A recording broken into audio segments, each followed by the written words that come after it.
नमस्कार श्रोते हो, दीपक रेगी कथाकथन चॅनलवर तुम्हा सगळ्यांचं मनापासून स्वागत. श्रोते हो, आज तुम्ही ऐकणार आहात विजय कापडी सरांची कथा. जी कथा मी घेतली आहे त्यांच्या मान न मान मैं तेरा मेहमान या कथासंग्रहातनं, आणि कथेचं नाव आहे राजस्थानी झटका. संध्याकाळी ऑफिस सुटल्यानंतर आधीच ठरल्याप्रमाणे भानूची पावलं गावातल्या समुद्र किनाऱ्याच्या दिशेनं वळली. गेल्या महिन्या 2 महिन्यांपूर्वी ऑफिस सुटलं की तो घराच्या दिशेनं निघायचा. पण निशाची आणि त्याची ओळख झाली आणि त्या दोघांनाही वाटायला लागलं की अधिक ओळख व्हावी. सहज म्हणून निशाने समुद्र किनाऱ्यावर भेटायचा प्रस्ताव मांडला आणि भानूनं नंदी बैलासारखी मान डोलावली. आणि नंतर तर निशाने काहीही सांगावं आणि भानूनी आपली मान डोलवत राहावं असा प्रकार सुरू झाला. 2-1 दिवसांपूर्वी निशा त्याच्या डोळ्यात बघत म्हणाली, माझे बाबा तुला भेटू पाहतायत. भानूने निरागसपणे विचारलं, कशासाठी? अरे कशाला म्हणजे काय? माझ्याप्रमाणे त्यांना तू आवडायला नकोस का? मग मी त्यांना कशाला आवडायला पाहिजे? नीट ऐक रे बाबा, तू जर त्यांना आवडला नाहीस तर तुझा पत्ता गुल झाला म्हणून समज. भानूने झटदिशी निशाचा हात पकडत विचारलं, तुला मी आवडतोय एवढं पुरेसं नाहीये का? निशा त्याचा हात सोडवत म्हणाली, अजिबात नाही. अरे मी अल्लड आहे, नादान आहे, मला अक्कल नाही आहे. भानू पडदिशी म्हणाला, अगं म्हणून तर तू मला आवडतेस. निशा डोळे मोठे करत कृतज्ञतेनं म्हणाली, काय? तू तर माझ्या बाबांसारखं बोलायला लागलास की रे. त्यांचंच मत आहे की मी अल्लड आहे, नादान आहे, मला काडीची अक्कल नाही आहे. नाटकी सुरात भानू म्हणाला, मग त्यांच्या मताशी मी सहमत आहे असं म्हटलं तर काय होईल? निशा म्हणाली, होईल एवढंच की बाबांना तू लगेच पसंत पडशील. ते पटदिशी आपला होकार कळवतील. भानूनं मुद्दाम विचारलं, होकार कळवतील? कशाबद्दल? भावळटच दिसतोयस. वडीलधाऱ्यांचा होकार कशा करता असतो? हां, आलं लक्षात आलं. म्हणजे इथे दररोज भेटण्याबद्दल त्यांची आडखाटी असणार नाही असंच ना? तुला ना सगळं फोडून सांगावं लागतं. अरे त्यांचा होकार मिळाला की आपल्याला इथे यायची गरजच नाहीये. तुझ्या घरीच भेटू आपण 24 तास. अरे बापरे, म्हणजे त्याच्यासाठी लग्न करायला लागेल की? मग ते तर करावं लागणारच आहे. भानू सुखावला. निशाचा हात आपल्या हातात घेत म्हणाला, खरंच म्हणतेस? निशानं हात तसाच राहू देत म्हटलं, अरे अगदी खरं, पण आधी तू त्यांना पसंत पडायला हवास. ते सगळं लागलं माझ्याकडे. त्यांच्यावर असं इम्प्रेशन मारतो ना, तू बघतच राहशील. माझं भरलंय तुझ्याकडे पोट भरून. ते बघत राहतील असं काहीतरी कर, किंवा असं कर, ते जे काय म्हणतील ना ते ऐकत राहा. एका शब्दानं त्यांना विरोध करू नकोस. मी काही म्हटलं की मान डोलवतोस का नाही, तसं त्यांच्याही बाबतीत होऊ दे, म्हणजे झालं. कसं? भानू मुद्दाम म्हणाला, ते जर का म्हणाले की निशाशी संबंध ठेवायचा नाही, तिला भेटायचा नाही, तरी सुद्धा मान डोलावत राहू मी? निशानं त्याच्या पाठीत गुद्दा हाणला आणि म्हणाली, तू म्हणजे असं आहेस ना, पण माझी खात्री आहे तू त्यांच्या बोलण्यावर मान डोलवत राहशील, हो का नाही? अरे ते तुझ्या पथ्यावर पडेल, आपसूक जमून जाईल बघ सगळं. ते ठीक आहे, पण ते येतील कधी? नाही, नेमकी वेळ नाही सांगितली त्यांनी. कदाचित तुझ्या ऑफिसमध्ये येतील किंवा नाही, पण मी माहिती काढून ठेवते, तू काळजी नको करूस. आणि एवढं म्हणून त्यांनी पुन्हा एक हलकासा गुद्दा त्याच्या पाठीत मारला. त्यानंतरचे 2-3 दिवस असेच गेले. दरम्यान भानू विचारतच राहिला, कधी येतील का तुझे बाबा? येतील रे, घाई काय आहे? निशा म्हणायची. आणि असं म्हणता म्हणता तो दिवस उगवला. खरं म्हणजे मावळला असं म्हणायला पाहिजे, कारण संध्याकाळचे 6:15 वाजून गेले होते. भानू नेहमीप्रमाणे डोळ्यात प्राण आणून निशाची वाट बघत होता. तेवढ्यात एक 60 ओलांडलेला म्हातारा, म्हणजे ज्येष्ठ नागरिक, त्याच्या अगदी जवळ आला. त्याने त्याच्या शेजारी बैठक मारली आणि म्हणाला, गुड इव्हनिंग. भानू किंचित चाचरत म्हणाला, ओ गुड इव्हनिंग. आज ती येणार नाहीये. ती म्हणजे माझी सुकन्या. तिनेच पाठवलाय मला. मी Sukhdev. Glad to meet you. Sukhdev हे नाव धारण केलेल्या त्या ग्रहस्थानं आपला हात भानूसमोर धरला. भानूला एकदम आठवलं, अरे बापरे, हे तर निशाचे पिताश्री. ते येणार याची त्याला कल्पना होती, पण निशा तर म्हणाली होती की कधी येणार, कुठे भेटणार याची माहिती काढून ती कळवणार. आणि आज बघतो तर ते दत्त म्हणून उभे राहिले की. या निशाचा आपल्याला तोंडघशी पाडायचा बेत नाहीये ना. तो छटदिशी उठून उभा राहिला. माझा हो, सुखदेव म्हणाले. भानू बसला. त्याच्याकडे निरखून बघत सुखदेव म्हणाले, माझ्या पोरीची निवड अगदीच काही चुकलेली नाही आहे. पण पण पण काय? भानूनं चमकून विचारलं. तुम्हाला सांगितलंय ना तिने सगळं? हो, थोडा थोडा सांगितलंय तिने मला. हरकत नाही. आता मी सांगतो, सगळं व्यवस्थित सांगतो. तुमची हरकत नाही आहे ना? सुखदेवांनी त्याच्याकडे डोळे बारीक करून बघत विचारलं. नाही नाही नाही हो, माझी कसली आली हरकत ना. आधीच सांगून मोकळा होतो. उगाच कोणाचं टेन्शन वाढवायची आपली सवय नाही आहे. तुम्हा दोघांनी एकमेकांशी विवाहबद्ध होण्यात तशी काही अडचण नाही आहे. अर्थात आपल्या वडीलधाऱ्यांशी आम्ही बोलू, पण त्याआधी मला एक गोष्ट स्पष्टपणे सांगावीशी वाटते. सांगू ना? सुखदेवांनी परत विचारलं. नाही, सांगा ना तुम्ही, सांगा. म्हणजे कसलाही आडपडदा न ठेवता सांगा तुम्ही. काय आहे, जमाना बदललाय. मुलं मुली एकमेकांना बघतात, एकमेकांशी बोलतात, हातात हात घालून फिरतात. ठीक आहे ठीक आहे, म्हणजे माझी त्याच्याबद्दल काही तक्रार नाही आहे. आणि तक्रार असली तरी कोण ऐकून घेणार? बरोबर आहे का नाही? हो बरोबर आहे, भानू शांतपणे म्हणाला. काय बरोबर आहे? सुखदेव एकदम खेकसले. भानू दचकला. अचानक या म्हाताऱ्याला, नाही आपल्या भावी सासरे बुवांना काय झालंय काय? 2 मिनिटापूर्वी तर नॉर्मल होते. तेवढ्यात सुखदेव म्हणाले, सॉरी सॉरी, मी तुमच्या अंगावर असं ओरडायला नको होतं. खरं म्हणजे तुमच्यावर ओरडण्याचा मला मुळे अधिकारच नाही आहे. खरं आहे का नाही? हां हां, भानूने फक्त हुंकार दिला. अरे काय भाऊ करतोय? अरे दीड चाहण्या, तू माझ्या पोरीला नादी लावलायस, तिच्याशी लग्न करायला तयार झालायस, म्हणून काय माझा काही अधिकार नाही आहे? सुखदेवांनी डोळे वटारून प्रश्न विचारला. नाही आहे ना, आहे. तसं कसं आहेच म्हणायला पाहिजे ना. सर तुम्ही नेमकं काय सांगू बघताय? म्हणजे माझ्या काही लक्षात येईना झालंय सर, म्हणून विचारतोय बरं का सर. मी लक्षात येत नाहीये? आणून देतो लक्षात. भेटोय का काय? हे बघा, स्पष्ट सांगतोय, तुम्हाला एवढ्यात लग्न करता येणार नाही. काय एकदम बॉम्ब अंगावर पडल्यासारखं वाटलं का नाही? बॉम्बच टाकलाय मी असं समजा हवं तर. काय आहे तुम्हाला सांगतो, काय आहे, आमचे काही रीतिरिवाज आहेत, काही चालीरीती आहेत, त्या आम्ही अशा वाऱ्यावर सोडून देऊ इच्छित नाही ना. काय? सुखदेवांनी एकच भुवई उंचावून विचारलं. चमारी, अनिशाचा बाप माणूस आहे का सोंग आहे? काय सांगू काय बघतोय हा? कशाचा कशाला पत्ता लागत नाहीये. भानू विचारात पडला. तेवढे सुखदेव म्हणाले, ऐका, नीट लक्ष ठेवून ऐका. खूप महत्त्वाचं सांगणार आहे मी तुम्हाला. मगाशी मी म्हणालो ना की तुम्हा दोघांना एकमेकांशी लग्न करता येईल, पण लगेच लग्न नाही करता येणार. आणि ते खरंच आहे. काय आहे की माझे वडील आणि आजोबा अद्याप जिवंत आहे. तुमच्या लग्नाला मी जर अशी तडकाफडकी परवानगी दिली तर घराण्याचे नीतिनियम मोडले म्हणून ते दोघं माझ्या तोंडात शेण घालतील. शेण? काय म्हणताय? डायरेक्ट तोंडात शेण? भानूने आश्चर्याने विचारलं. डायरेक्ट तोंडात शेण. ती वडीलधारी माणसं आहेत, आमच्या घराण्यातल्या चालीरीती रीतिरिवाजांबद्दल जागरूक आहेत. अर्थात तुमच्या दृष्टीनं ती चांगली गोष्ट नाही आहे हे मला मान्य आहे, पण मी काही करू शकत नाही त्या बाबतीत. आमच्या वडीलधाऱ्यांनी सांगितल्याप्रमाणे मला सगळ्या गोष्टी कराव्या लागतील. तसं कशाला, माझ्या लग्नाच्या वेळी सुद्धा मला या सगळ्यातनं जावं लागलाय. इलाजच नव्हता. आपल्या लक्षात येत आहे का आम्ही काय म्हणून बघतोय ते? येत आहे, थोडं थोडं येत आहे. भानू निरागसपणे बोलून गेला. मग ऐका पुढे, पुन्हा सांगतो.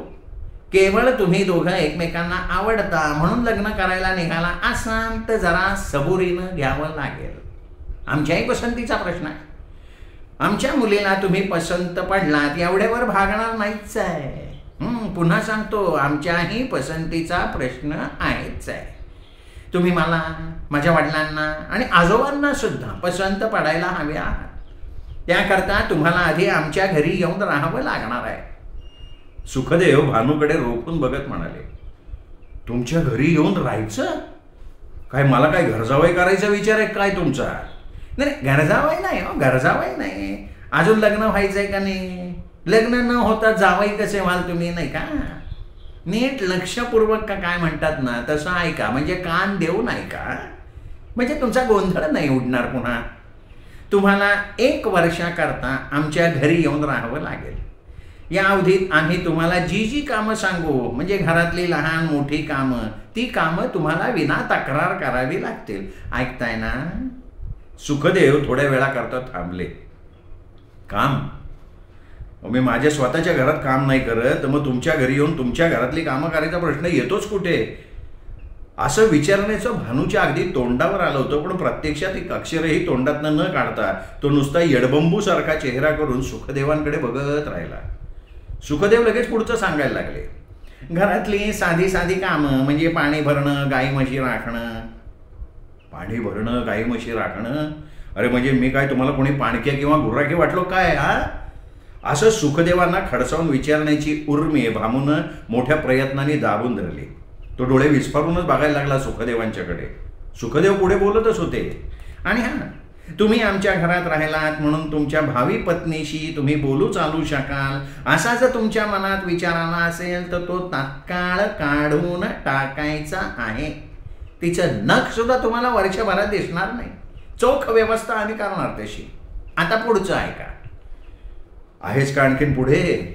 असं विचारण्याकरता वळवळणाऱ्या जिभेवर नियंत्रण ठेवत भानूनं मानेनच पुढे चालू द्या असा इशारा केला डोळ्यांनी. तेव्हा उत्साहित होऊन सुखदेव म्हणाले, तुम्हाला सांगितलेलं प्रत्येक काम तुम्ही कसं करता यावर आमचं बारीक लक्ष असेल. एखाद्या कामाला तुम्हाला जर जास्त वेळ लागला असं आमच्या लक्षात आलं तर काय तुमची धडगत नाही आहे. उलट उत्तरं वगैरे द्याल तर आमच्या मनात तुमच्याबद्दल नाखुशी निर्माण होईल आणि वर्ष अखेर तुम्ही चक्क नापास व्हाल. नापास? तुम्ही मला नापास करणार? सांगतोय काय? पण हरकत नाही. पुन्हा 1 वर्षाची मुदत तुम्हाला देण्यात येईल. या वर्षातली तुमची कामगिरी समाधानकारक आहे का नाही याबद्दल आमच्यात खल होईल. त्यावेळी पास झाला तर उत्तमच आहे, नापास झाला तर पुन्हा 1 वर्ष थांबा. थांबा. तुमच्या मनात जी शंका येते त्याबद्दल तुम्ही न विचारता मी तुम्हाला सांगणार आहे. आमच्या घरातल्या उत्तम प्रकारे पालन पोषण केलेल्या मुलीचं लग्न कुठल्या तरी आयऱ्या गैऱ्याशी लावून मोकळे होणाऱ्यांपैकी आम्ही नव्हे. आमच्या मुलीशी लग्न करणारा तिला सर्वस्वी योग्य आहे का नाही, तो तिला तिच्या पुढच्या आयुष्यात सुखात ठेवेल का नाही बघणारच ना आम्ही. संसार ही काय खाण्याची गोष्ट नाही आहे. संसार करणं महाकठीण आणि सुखी संसार करणं त्याहून महाकठीण. तेव्हा सगळ्या दृष्टीनं आमचा जावई आमच्या मुलीला सुखात ठेवील याची खात्री पटल्याशिवाय आम्ही त्याला मान्यता अजिबात म्हणजे अजिबात देणार नाही. आता समजा आमची ही पद्धत तुम्हाला मान्य नसेल किंवा पसंत नसेल तर आमचं काही म्हणणं नाही आहे. आम्ही आमच्या मुलीशी तुमचं लग्न लावूनच देणार नाही. मग चे चे चे चे चे आमची मुलगी आमच्या हातावर तुरी देऊन तुमच्याबरोबर पळून जाईल वगैरे गोष्ट विसरायची. तसला नादानपणा ती कदापिही करणार नाही. कारण आम्ही जे काही सगळं करतोय ते तिच्या भल्यासाठी करतोय याची तिला पक्की खात्री आहे. तेव्हा विचार करा. लग्नाआधी आमच्याकडे येऊन राहण्याची, आम्ही सांगू ते कामं करण्याची तुमची तयारी आहे का? विचार करा. आमची सुकन्या केवळ तुमच्या प्रेमात पडली म्हणून हे सगळं तुम्हाला माफ करता येणार नाही आहे. तिच्यापेक्षा मोठ्या बहिणीशी म्हणजे तुमच्या भावी मेहुणीशी लग्न करू इच्छिणारा एक जण सध्या आमच्याकडे राबतोय. तसं बघायला गेलं तर त्याचं हे 2रं वर्ष आहे. पहिल्या वर्षी सपशेल नापास झाला तो, पण यंदाची त्याची कामगिरी गेल्या वर्षीपेक्षा निश्चित आहे समाधानकारक. वर्ष अखेर आम्ही कदाचित खुश होऊ, त्याला पास करू, त्याचं लग्न लावूनही देऊ कदाचित. आता मात्र भानूला रावलं नाही. आश्चर्यानं थक्क होण्याची सीमा त्याने कधीच ओलांडली होती. त्याला विचारल्या वाचून राहावे ना म्हणून त्यांनी शेवटी विचारलं, काय सांगतोय? ते तुमच्या घरी 2 वर्ष राबतायत? 2 वर्षाचा काय घेऊन बसलाय? आमच्या वस्तीतला एक जण 20 वर्ष राब राब राब राब राबला तेव्हा कुठे तो पसंतीला उतरला. 20 वर्षांनंतर त्या दोघांचं लग्न झालं. त्याची भावी वधू सुद्धा 20 वर्ष त्याच्यासाठी थांबून राहिली होती. आणखीन एक गोष्ट तुम्हाला सांगायची राहिली. आम्ही तुम्हाला हुंडा देऊ. काय हुंडा? नाही, हुंड्याला कायद्याने बंदी आहे हो. तुमच्या लक्षात आलेलं नाही आहे. अहो आम्ही तुमच्याकडनं हुंडा नाही घेणार, तुम्हाला आम्ही हुंडा देणार, तो सुद्धा तुम्ही न मागता आम्ही तुम्हाला देणार. नकारार्थी मान हलवत भानू निग्रही सुरात म्हणाला, हे बघा तुम्ही देणार असलात तरी सुद्धा मी काही हुंडा घेणार नाही. माझ्या लग्नात मला कसली अडचण उद्भवायला नकोय. ऐनवेळी दगाफटका करण्याकरता तुम्ही पोलिसांना कळवलं की मी हुंडा घेतलाय तर माझ्या हातात बेड्या पाडायच्या. मला हुंडा नको म्हणजे नको, त्रिवार नको हुंडा. सुखदेव तेवढं ठासून म्हणाले, तुम्हाला तो घ्यावाच लागेल. अहो हुंडा म्हणजे आम्ही तुम्हाला काही सोनं पैसा अडका थोडं देणार आहोत. आम्ही हुंडा म्हणून तुम्हाला देणार एक कुत्रा आणि एक गाढव. काय कुत्रा आणि गाढव? भानू स्वतःच्या नकळत एवढ्या जोरात ओरडला की आजूबाजूची माणसं त्या दोघांकडे संशयानं बघायला लागली. सुखदेवांनी त्या सारगळ्यांना मानेनं तुमच्या कामाला लागा असा इशारा केला आणि ते भानूला म्हणाले, एवढ्या मोठ्याने ओरडायला काय झालं तुम्हाला? मी काय तुमचा गाळा दाबून खून करू बघतोय असा सगळ्यांचा समज झाला असेल ना? आता त्याला मी काय करणार हो? हुंडा म्हणून जावयाला कुत्रा आणि गाढव देतात का? हो, आमच्याकडे त्याची पद्धतच आहे. कुत्रा हा इमानी प्राणी आणि गाढव कष्टाळू. आमच्या सुकन्येच्या सुखी संसाराला या दोन्ही प्राण्यांचे गुण आमच्या जावई बाप्पूच्या अंगात भिनलेले असावेत असा आमचा आग्रह असतो.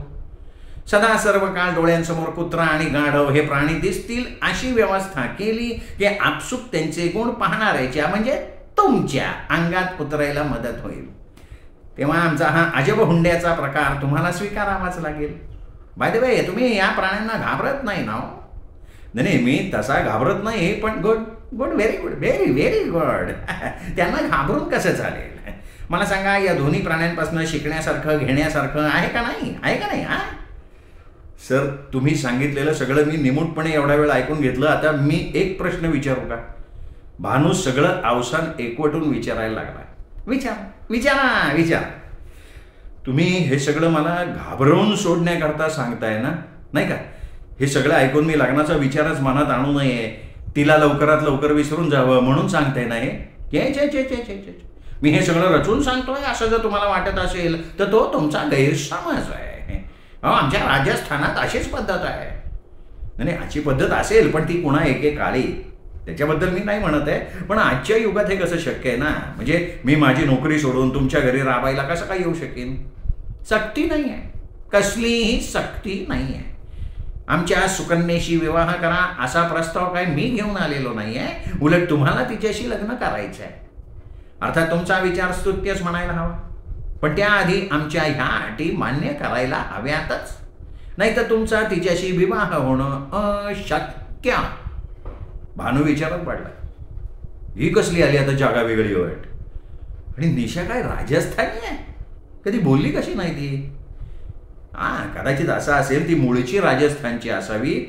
काही वर्षांपूर्वी तिच्या वडिलांनी इथे स्थलांतर केलेलं असावं, त्यामुळे तर ते मराठी चांगलं बोलतायत. पण आपण राजस्थानी असल्याचा थांगपत्ता तिने आपल्याला लागू दिला नाही. ते ठीक आहे, पण आता पुढे काय करायचंय? तिच्या घरी भांडी घासायला पाणी भरून ठेवायला जायचं? निशाला विचारायला पाहिजे. पण आता तिच्या या प्रत्यश्रींना एवढं सगळं सांगितलं तर ती आपल्याला भेटायला तरी येईल का? किंवा हे तिला भेटायला देतील का आपल्याला? तेवढ्यात एक आश्चर्य घडलं. दुरून घाईघाईनं त्याच्या दिशेनं येणारी निशा त्याला दिसली. बरं झालं, आता हिलाच विचारू, सगळं सोक्ष मोक्ष लावून मोकळं होऊन जाऊ. निशा त्याच्या जवळ आली. नेहमीप्रमाणे हात उंचावून तिने त्याला हाय केलं. त्याच्या शेजारी बसली. सुखदेवांनी निशाकडे बघितलं. त्यांच्या कपाळावर नाराजीच्या आठ्याच उमटल्या. त्यांनी भानूला विचारलं, या कोण आहे? काय आहे हे? एकाच वेळी दोघींशी प्रेम करता का तुम्ही? एवढ्यात निशाच्या वयाची एक तरुणी लगबगीनं सुखदेवांच्या समोर येऊन उभी राहिली आणि म्हणाली, पिताजी तुम्ही इथे काय करताय? आम्ही दोघं मागापासून तुमची किती वाट बघतोय. सुखदेव आळीपाळीनं निशा, भानू आणि आपल्या मुलीकडे वळून बघायला लागले. भानूनं त्यांना विचारलं, आता या कोण? ही आमची सुकन्या.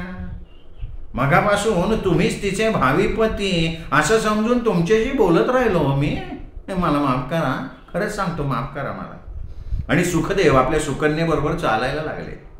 त्या दोघांच्या पाठमोऱ्या आकृतीकडे बघत निशाने विचारलं, काय झालं रे? तू ओळखतोस का त्यांना? कोण होती ही माणसं? सांगतो सगळं सांगतो, थांब असं म्हणत भानू हसत सुटला. अरे किती हसतोय, सांग ना मला काहीतरी. असं म्हणत निशानं भानूच्या पाठीत गुद्दा हाणला. भानू ओरडला, सुटलो. अरे वा, असा बरा सुटशील.